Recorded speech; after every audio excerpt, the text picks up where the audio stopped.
Assalamualaikum warahmatullahi wabarakatuh. So hari ni kita akan masuk bab baru iaitu bab 5 ikatan kimia. So kita akan tengok subtopik yang pertama iaitu 5.1 asas pembentukan sebatian. Sebelum itu awak kena tahu apa itu sebatian. Sebatian terbentuk apabila dua atau lebih unsur bergabung. Sebagai contoh yang kat tepi tu, unsur A dia bergabung dengan unsur B dan mengalami tindak balas kimia menghasilkan sebatian. Kita lihat contoh pembentukan sebatian di mana pepejal natrium dipanaskan dan bertindak balas dengan gas klorin membentuk pepejal putih. Nama pepejal putih itu adalah natrium klorida iaitu sebatian. Natrium klorida ni merupakan garam. Awak telah pelajarinya dalam topik yang sebelum ini iaitu jadual berkala unsur.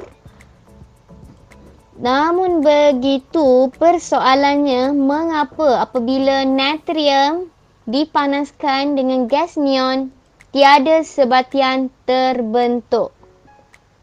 Okey. Yang pertama awak kena tahu, neon adalah unsur kumpulan 18 dan unsur kumpulan 18 wujud sebagai gas monoatom dan tidak reaktif secara kimia. Hal ini disebabkan atom unsur kumpulan 18 telah mencapai susunan elektron duplex atau oktet yang stabil. Atom unsur lain pula bagi mencapai susunan elektron duplex atau oktet yang stabil perlu menerima atau melepaskan iaitu melalui pemindahan elektron dan perkongsian elektron dengan atom lain. Apabila berlakunya pemindahan elektron atau perkongsian elektron, ia akan membentuk ikatan kimia di mana pemindahan elektron atau perkongsian elektron hanya melibatkan elektron valens sahaja. So kita dapat lihat dekat sini ikatan kimia, dia ada dua jenis ikatan kimia terbentuk iaitu ikatan ion dan ikatan kovalent. So nanti awak akan lihat perbezaan antara dua jenis ikatan ini. Sebelum itu, kita lihat dulu apa itu pemindahan elektron dan apa itu perkongsian elektron. Pemindahan elektron melibatkan atom logam yang mempunyai elektron valens 1, 2 atau 3 akan menderma elektron valens, manakala atom bukan logam yang mempunyai elektron valens 5, 6 atau 7 akan menerima elektron valens bagi mencapai susunan elektron duplex atau oktet yang stabil.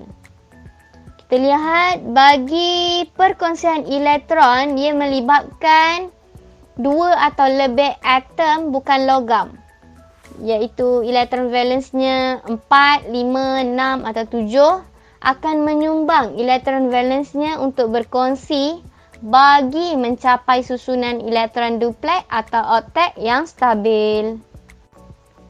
Okey, kita teruskan dengan jenis ikatan kimia yang terbentuk. So yang pertama kita lihat dulu ikatan ion. Apa itu ikatan ion?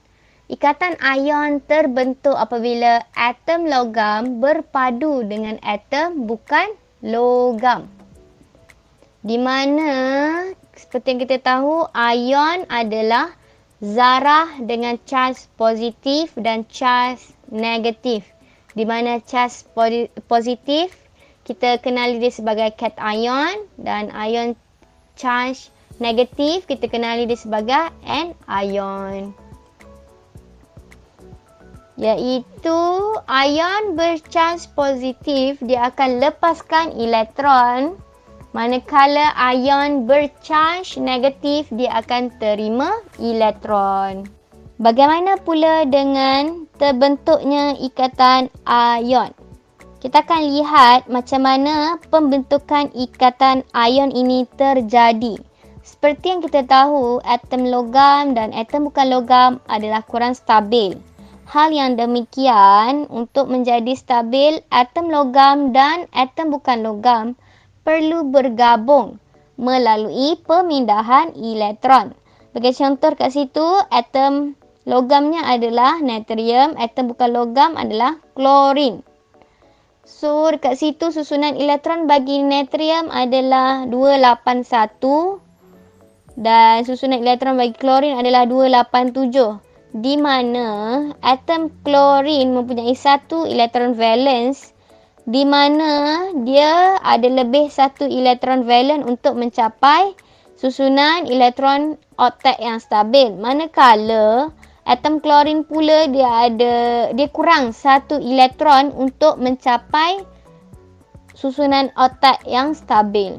Hal yang demikian, atom logam dia akan menderma elektron valensnya untuk membentuk ion positif iaitu cation. Manakala atom bukan logam akan menerima elektron untuk membentuk ion negatif iaitu anion. So itu adalah setengah persamaan bagi atom logam dan atom bukan logam. So apabila kedua-dua ion mencapai susunan elektron oktet yang stabil, so ia akan membentuk ikatan ion di mana ion positif dan ion negatif tertarik antara satu sama lain oleh daya tarikan elektrostatik yang kuat. Di mana daya antara ion yang berlawanan charge dikenali sebagai ikatan ion. Dan ikatan ion akan menarik antara cation dan anion untuk membentuk kekisi hablo. So apa itu kekisi? Okay, untuk pengetahuan awak semua, setiap ion dalam kekisi dikelilingi oleh ion lain yang berlawanan charge. So seperti yang dalam gambar ni yang berwarna biru tu adalah klorin dan yang warna oranye tu adalah natrium. So dekat sini atom natrium dikelilingi oleh atom klorin, manakala atom klorin dikelilingi oleh atom natrium. So nya dalam bentuk cube. Dia dalam bentuk cube. So itu kita panggil dia sebagai kekisi. So seperti yang kita tahu, natrium klorida merupakan garam yang kita selalu guna dekat rumah. So tu adalah bentuknya iaitu cube. So sebatian yang terhasil kita sebut dia sebagai sebatian ion. Okay, kita lihat bagaimana pembentukan ikatan ion dalam natrium klorida iaitu NaCl. Yang pertama, susunan elektron atom natrium ialah 281.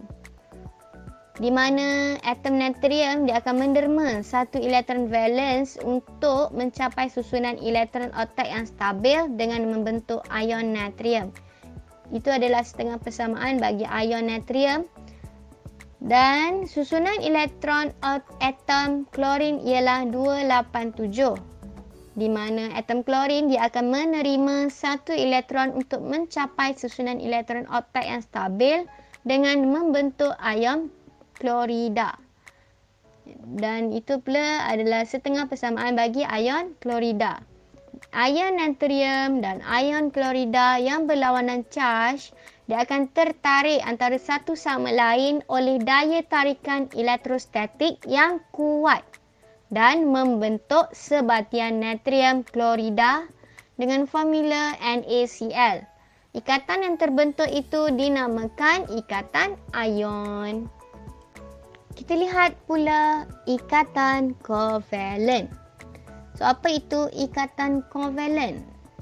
Okey, ikatan kovalen ialah ikatan kimia yang terbentuk melalui perkongsian elektron antara dua ataupun lebih atom bukan logam untuk membentuk sebatian kovalen.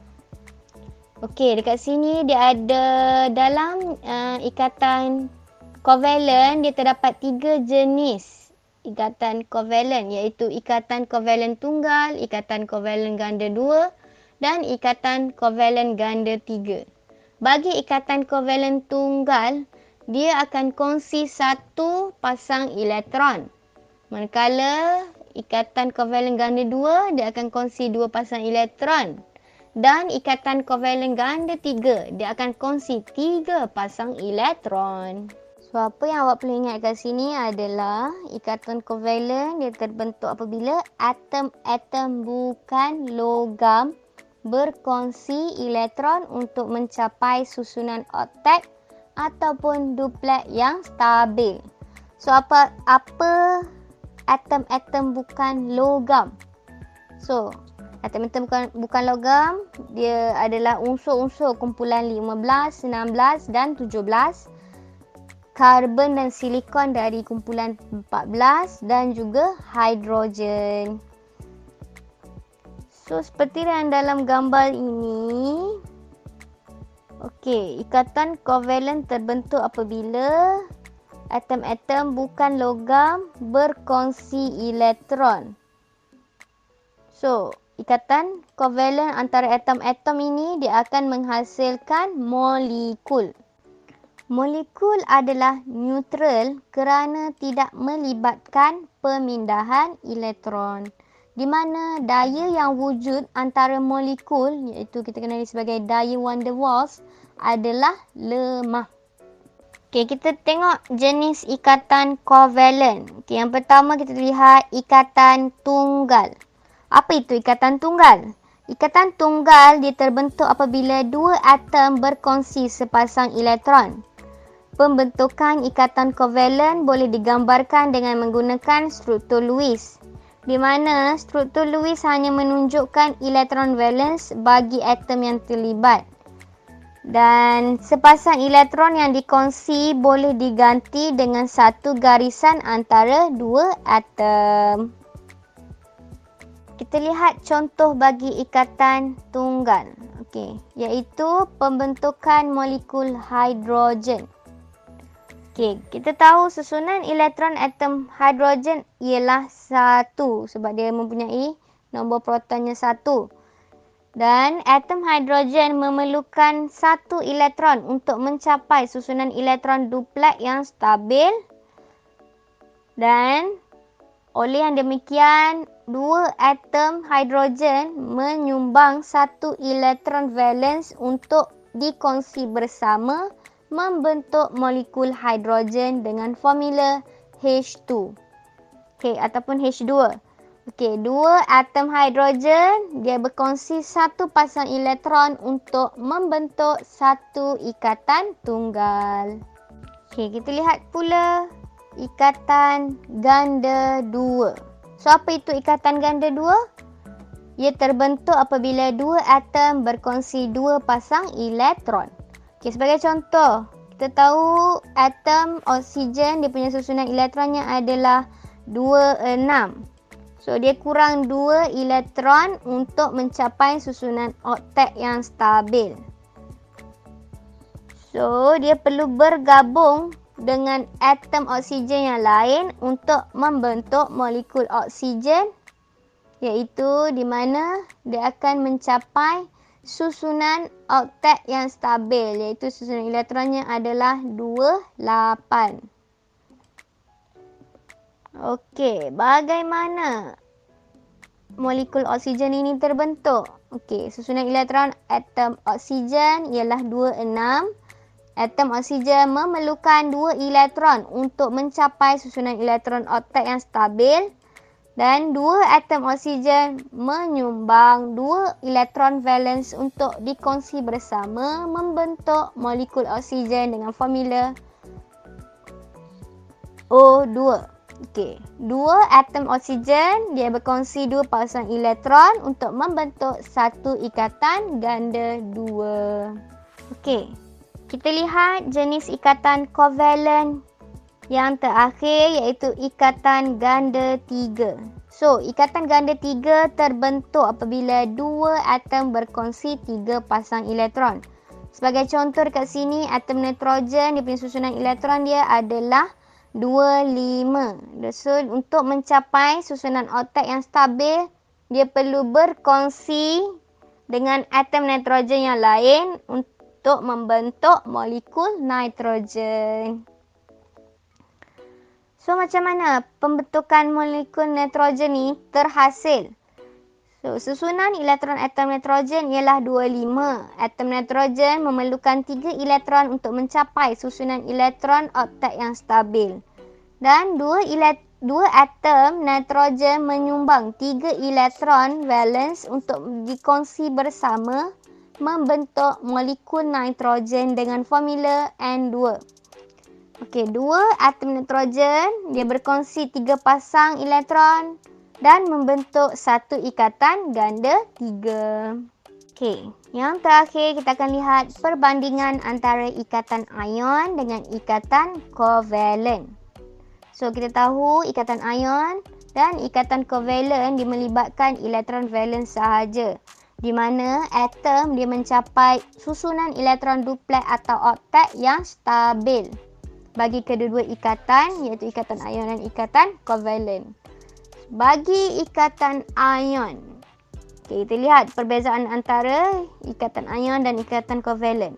So, ikatan ion dia akan berlakunya pemindahan elektron, manakala ikatan kovalen perkongsian elektron. Okey, ikatan ion pula di antara logam dengan atom bukan logam. Sebaliknya, bagi ikatan kovalen di antara atom bukan logam. Dan yang terakhir, atom ion dia akan membentuk ion positif dan ion negatif. So, ion positif kita kenali sebagai cation dan negatif iaitu anion. Bagi ikatan kovalen, dia akan membentuk molekul. Untuk tugasan hari ini, awak semua diminta untuk siapkan tugasan 1 dan tugasan 2 yang saya sediakan dalam nota awak. So, apa-apa persoalan awak boleh tanya. Dan good luck. Dan saya sudahi kelas ini dengan thank you dan assalamualaikum.